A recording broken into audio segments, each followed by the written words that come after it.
Hello বন্ধুরা, সবাই কেমন আছেন? এবারের কোরবানি ঈদটা কিভাবে কাটালাম, কি করলাম, কোথায় গেলাম, সেই ভিডিওগুলো আজকে আপনাদের সাথে শেয়ার করব।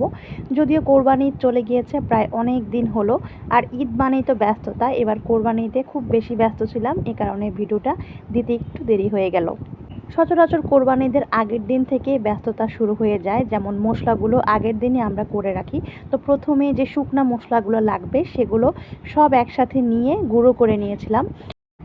আর এখানে কোরবানির গরু আনা হয়ে গিয়েছে, তো বাচ্চারা গরু দেখার জন্য নিচে নেমেছে। এখানে আমাদের সব বিল্ডিংয়ের গরুগুলো এখানেই রাখা হয় আর এখানেই জবাই দেওয়া হয়। তো বাচ্চারা তো খুবই এক্সাইটেড ছিল, আর আয়ান তো সারাদিনই গরুর সাথে ছিল। আর বিল্ডিংয়ের আরও অনেক বাচ্চারা ছিল, সবাই একসাথে খুব আনন্দ করেছে।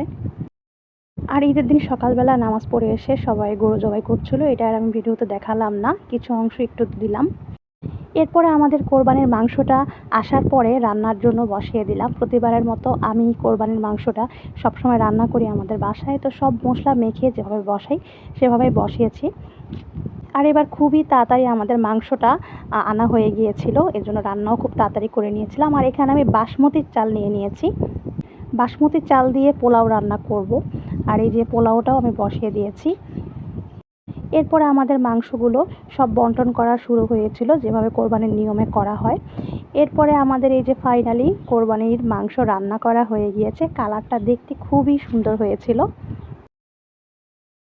আর আমি বাসমতি চালের পোলাওটাও রান্না করে ফেলেছি। এই ফার্স্ট টাইম আমি বাসমতি চাল দিয়ে পোলাও রান্না করেছি। এর আগে ভাত রান্না করেছিলাম, কিন্তু পোলাওটা কখনো রান্না করা হয়নি। আর দুপুরবেলায় আমাদের খাবার আয়োজনে ছিল বাসমতি চালের পোলাও, আর সাথে তো গরুর মাংস অবশ্যই থাকবে। এছাড়া আম্মু মুরগি রান্না করেছিল। দুপুরে খাওয়া দাওয়া করে কাজকর্ম সেরে একটু রেডি হয়েছিলাম। আর এর পরের দিন আমরা গিয়েছিলাম আমার খালামণির বাড়িতে বেড়াতে। আর খালামণি তো অনেক অনেক কিছু রান্না করেছিল আমাদের জন্য। এখানে খালামণির স্পেশাল পুডিং বানিয়েছিল, 3 লেয়ারের পুডিং, খেতে খুবই মজা হয়েছিল। আর সাথে ছিল খালামণির হাতের মজাদার পাস্তা।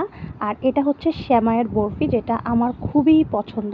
আমার খালামণি খুব মজা করে বানাতে পারে সেমাইয়ের বরফিটা। এটার রেসিপিটা এবার শিখে এসেছি, ইনশাল্লাহ বানাবো। এর পরের দিন চলে গিয়েছিলাম আমার খালাতো বোনের বাসায়, তার নতুন সংসার, সে আমাদেরকে অনেক অনেক মজার রান্না করে খাওয়িয়েছে।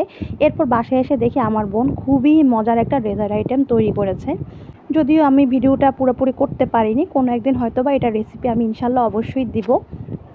দেখতে খুবই সুন্দর হয়েছিল, কালারফুল, অনেক মজা হয়েছিল খেতে।